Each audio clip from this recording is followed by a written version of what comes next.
What's up, everybody? I've been seeing online uh discourse on what's work and what's not, and I would just like to put my 2 cents in. This was brought on by a video to do with like fantasy racism, and then the person making the video was like, "Oh, this is not one of them anti-woke videos," and then some chart in the comments was like, "No, it is anti-woke because you're going against what's mainstream. Don't be afraid to use that label." Um, the term woke has been it's been stripped of all of its meaning. Like, there's some people who know what it actually means, and then it's used by both leftists and right wing incorrectly, frankly. So I'd like to clarify, because I would consider myself work, but like actually work, versus air quote work, as we'll call it, or white feminism work. That's identity politics work. That's the air quote work that I'm talking about, really. Um, yeah. Let's the actual what work is being socially aware of systemic barriers, whether that be race, class, gender, sexuality, you know, and a lot of them have intersectional factors, as well as stuff like colorism and sort of where you are situated in society. Like, a mixed person, uh, they face discrimination based on race, but especially if you have like ambiguity, that ambiguity is a privilege in of itself. Whereas you take someone who's like full black or full brown, they don't have any ambiguity to hide behind. So being aware of that is to be woke.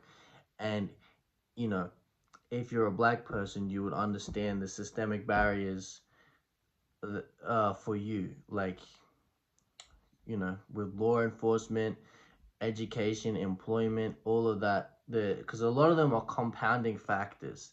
So that's what being woke is.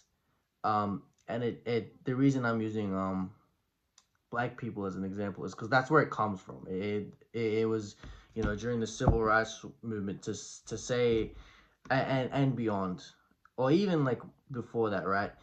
To say stay woke was a warning. It was to stay aware because you are a target. Um, yeah. So, and I use the mixed example because, I mean, that's what I understand.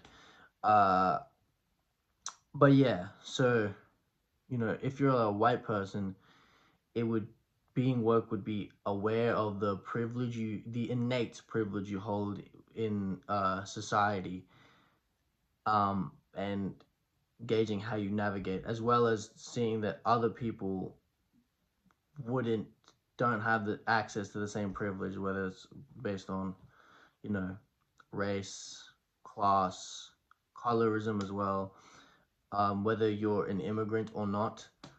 uh this is being aware of all of these factors and how they impact you, impact those around you, impact society. That's what woke is. It's not like this identity politics nonsense. um yeah.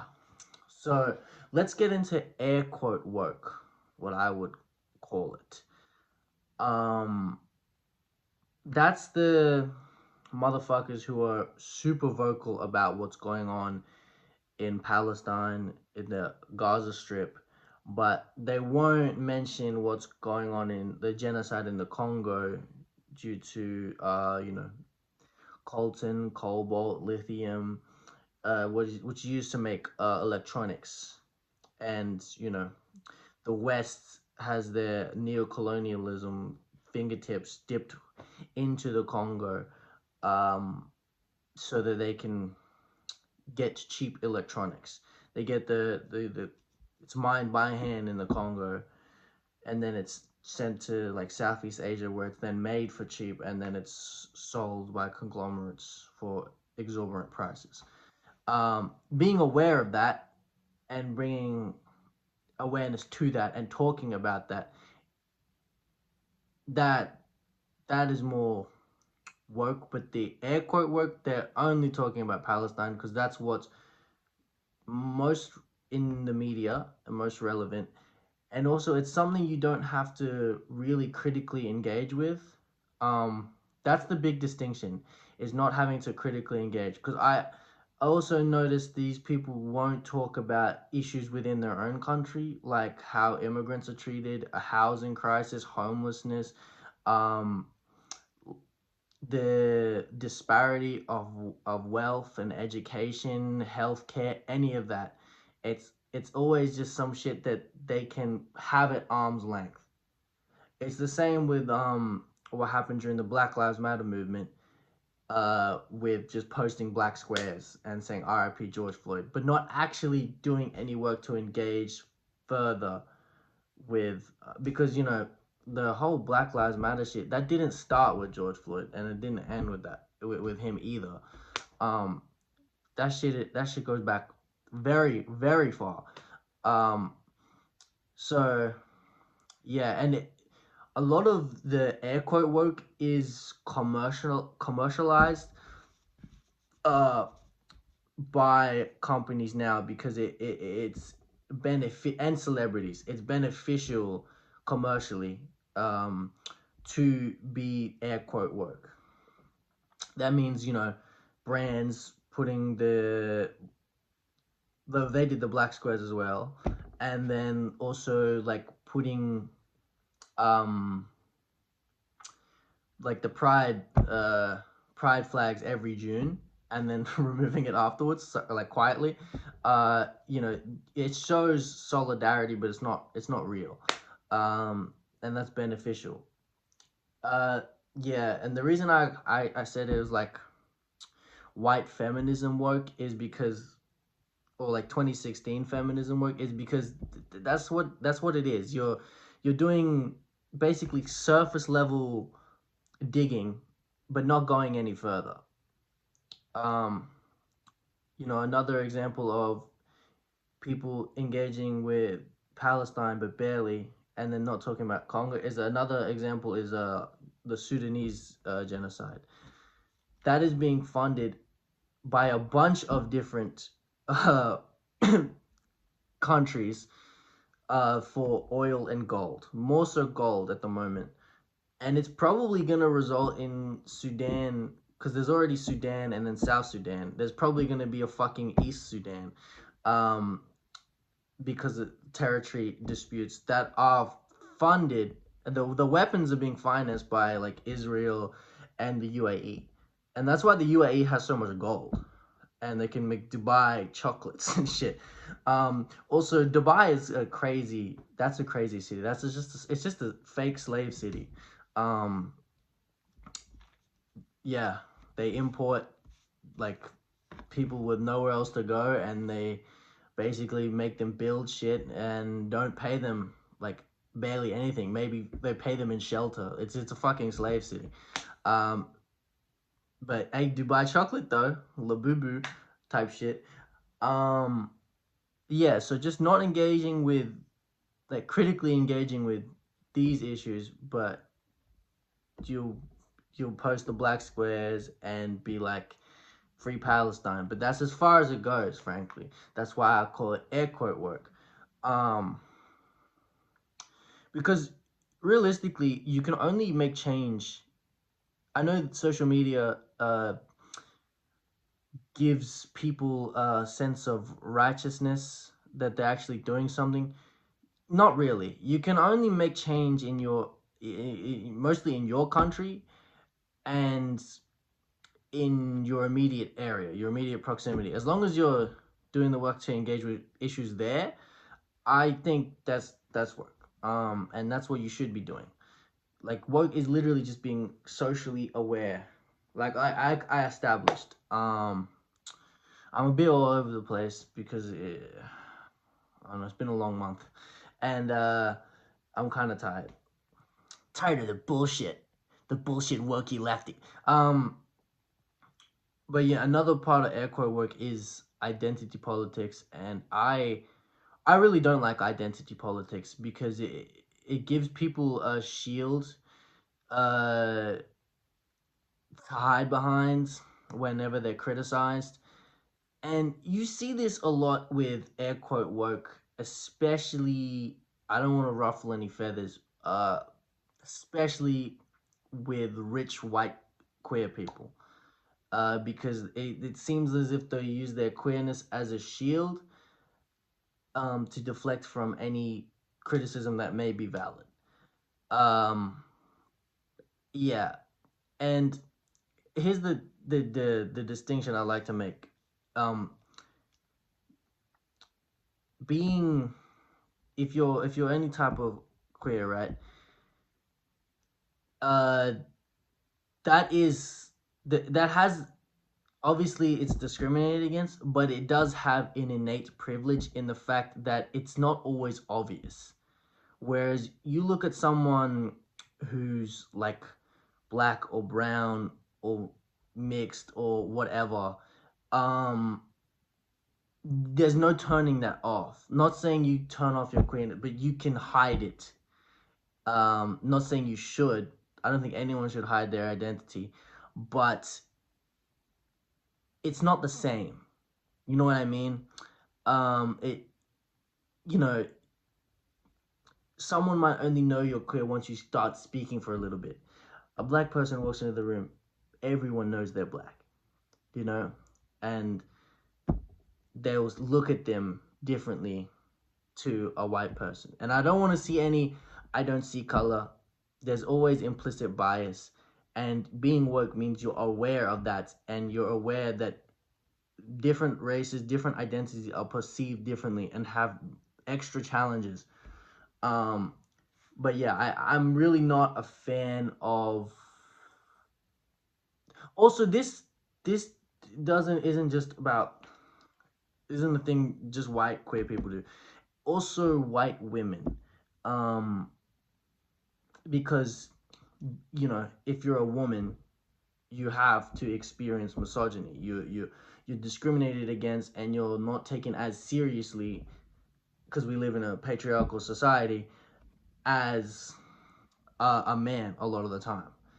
There's just things that you have to deal with being a woman, and that is true for all women. Um, but you're still white, so you still have the added privileges that comes with the innate privileges in the Western world, um, which controls a lot of everywhere else. It is the beauty standard. It is um, what people aspire to be a lot of the time, and it just comes with it innate privileges. Um, because like you know, a black or brown woman has to deal with misogyny plus racism, and if they're dark skinned, then colorism on top of that. That's what intersectionality is. And being woke is to be aware of that.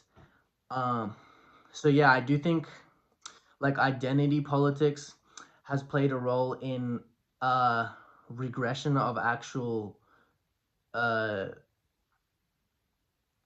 understanding and progress. Um, yeah, so I take it, and let me the whole the debate bros, the Dean Withers.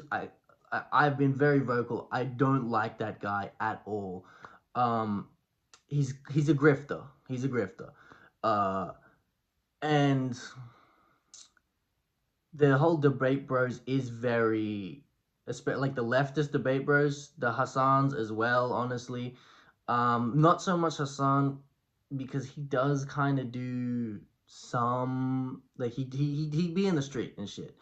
So this is more for the debate, the Dean Withers debate bro archetype, because he's an archetype. He's not very original. Um, that is air quote work. That's surface level. Air quote work is literally just surface level. You read some shit on Google, and then you're like, all right, let me cook this conservative, and chat will say it's a W. While I stream on TikTok, like that's so disingenuous of actual, progress. We're getting nowhere. Jubilee, middle ground, all that shit. It does nothing. It does nothing for society but rage bait. That's all it is. It's just rage bait. Because if you watch these debates, you're just gonna be mad whichever side you're on. Like if you're a conservative, you're like, what the fuck are they talking about? And then if you're a leftist, you're like, what the fuck are they talking about? And if you're in the middle, then you're like, I'm just happy to be here. And if you're apolitical, then you're just like, I don't even care. Why? Well, you wouldn't watch it if you're apolitical, realistically. But yeah, someone like FD Signifier, he is actually woke. Like not air quote woke. He's woke. But he's like not even like a crazy amount of work. I would say he's a good level of work. Um, I also don't think you can be too woke because it is about being socially aware of systemic stuff, how uh intersectionality plays into everything. Um, so I really don't think you can have too much of that. But definitely the like performative, progressive, surface level air quote work. Yeah, you can definitely beat too much of that, honestly. Like, and it is exacerbated by social media, especially with Black Lives Matter, with the Free Palestine stuff. Like, most of it is just virtue signaling when it's like a real issue and should be taken seriously instead of just um going to like one protest and like waving a flag. Like, how does that help Palestine? And going to a Black Lives Matter protest and then just going on about your day, like the next day, what are you actually doing? I think anyone who's surface level work should ask themselves that. And you don't need to be fucking revolutionary like every day, obviously. You don't that's not realistic. But it's more about how you navigate each day. And what you are actually doing. Because everyone calls themselves woke now. That is like a leftist and is somewhat aware, but not really. They're air quote woke. A lot of them. Yeah. Obviously, I'm not perfect. I do think just how I was brought up and my experience, where my family's from, I do think I have a predisposition to be woke. Uh, we can get more into that lore later, maybe. But I just wanted to get on here and give a distinction between what's called woke and what's actually woke. Yeah. I don't know how this video turned out. I hope it was good.